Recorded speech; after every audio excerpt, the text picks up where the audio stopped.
guys, welcome back. It's time for Charlie and the Chocolate Factory chapter. I've even forgotten which chapter we're on. It's that exciting. I think it's chapter 12. It is chapter 12, and it's called What It Said on the Golden Ticket. Remember, blankets, teddies, buckle up. This is quite a long one. Charlie burst through the door, shouting, "Mother! Mother! Mother!" Mrs. Bucket was in the old grandparents' room serving them their evening soup. "Mother!" yelled Charlie, rushing in like a hurricane. "Look! I've got it! Look, Mother! Look! The last golden ticket! It's mine! I found some money on the street and I bought 2 bars of golden chocolate. And the second one had the golden ticket, and there were crowds of people all around me wanting to see it, and the shopkeeper rescued me, and I ran all the way over here.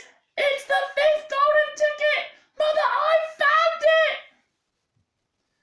Mrs. Bucket simply stood and stared, while the 4 old grandparents, who were sitting up in bed balancing bowls of soup on their laps, all dropped their spoons with a clatter and froze against the pillows. For about 10 seconds there was absolute silence. Nobody dared to speak or move. It was a magic moment.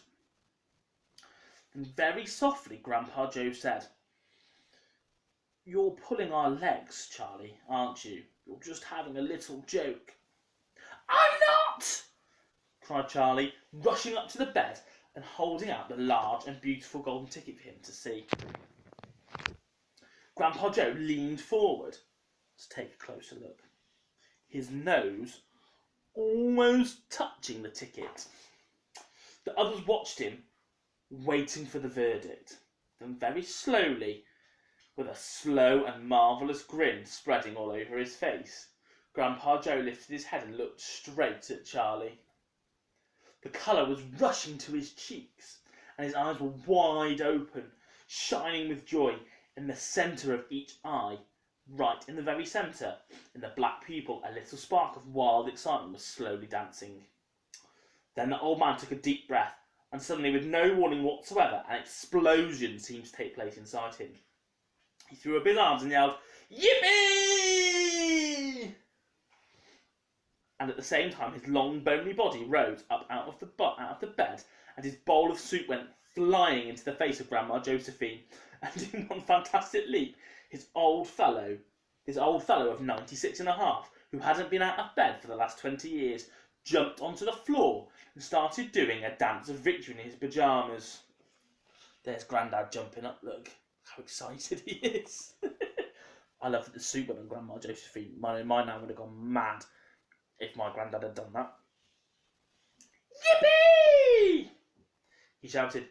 "3 cheers for Charlie! Hip hip! Hooray!" At this point the door opened and Mr. Bucket walked into the room. He was cold and tired, and he looked it. All day long he'd been shovelling snow in the streets.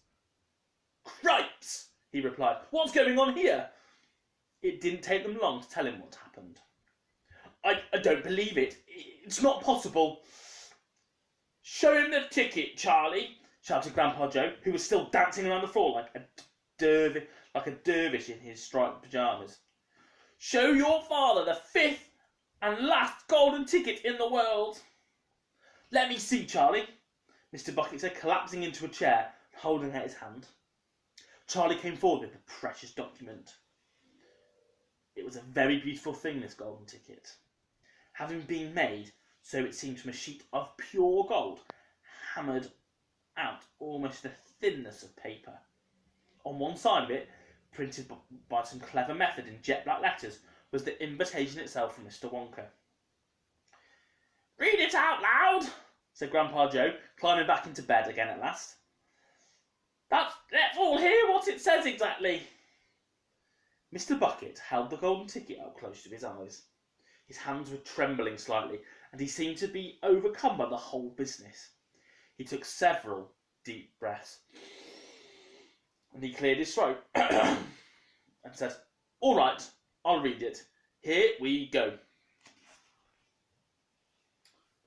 Greetings to you, the lucky finder of this golden ticket from Mr. Willy Wonka. I shake you warmly by the hand. Tremendous things are in store for you. Many wonderful surprises await for you. For now, I do invite you to come to my factory and be my guest for one whole day. You and all others who are lucky enough to find my golden ticket. I, Willy Wonka, will conduct you around the factory myself, showing you everything that there is to see, and afterwards, when it is time to leave, you will be escorted home by a procession of large trucks. These trucks, I can promise you, will be loaded with enough delicious eatables to last you and your entire household for many years. If, at any time thereafter, you should run out of supplies, you only have to come back to the factory and show the golden ticket, and I shall be happy to refill your cupboard with whatever you want. I wish all shops were like that. That would be amazing. And in this way, you'll be able to... But this is by no means the most exciting thing that will happen on your day of the visit. I am preparing other surprises that are even more marvellous and more fantastic for you and all my beloved golden ticket holders. Mystic and marvellous surprises that will entrance, delight, intrigue, astonish, and perplex you beyond measure. In your wildest dreams, you could not imagine that such things could happen to you. Just wait and see. And now, here are your instructions. The day I have chosen for your visit is the first day in the month of February.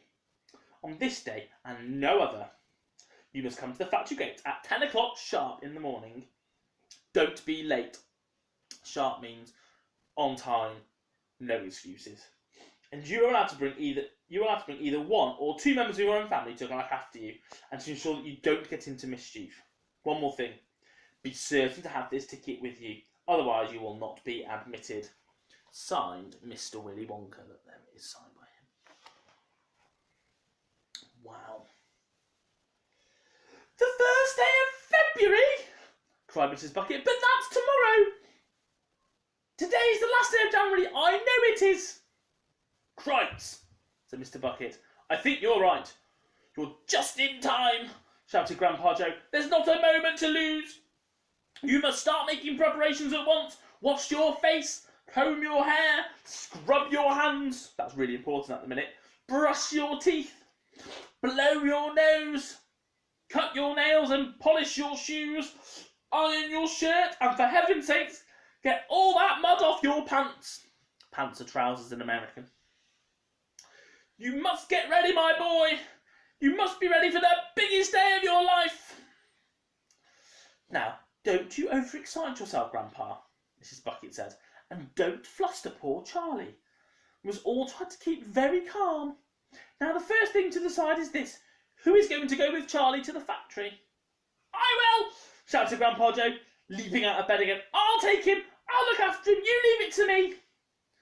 Mrs. Bucket smiled at the old man. She turned to her husband and said, How about you, my dear? Don't you think you ought to go? Well, Mr. Bucket said, pausing to think about it. No, I'm not so sure that I should. But you must. There's no must about it, my dear, Mr. Bucket said gently. Mind you, I'd love to go. It would be tremendously exciting. But on the other hand, I believe the person who deserves to go most of all is Grandpa Joe himself. He seems to know more about it than we do, provided, of course, that he feels well enough. Yippee! Shouted Grandpa Joe, seizing Charlie by the hand and dancing around the room. Well, he certainly seems well enough, Mrs. Bucket said, laughing. Yes, perhaps you're right after all. Perhaps Grandpa Joe should be the one to go with him. I certainly can't go myself, leave the other three old people alone in a bed for a whole day. Hallelujah! Praise the Lord! Yelled Grandpa Joe. At that point there came a loud knock at the front door. Mr. Bucket went to open it. And the next moment, swarms of newspapermen and photographers were pouring into the house. They had tracked down the finder of the fifth golden ticket, and now they all wanted to fulfill the story of the front pages of the morning papers. For several hours there was complete pandemonium in the little house, and it must have been nearly midnight before Mr. Bucket was able to get rid of them, so Charlie could go to bed. How exciting. That's the end of chapter 12.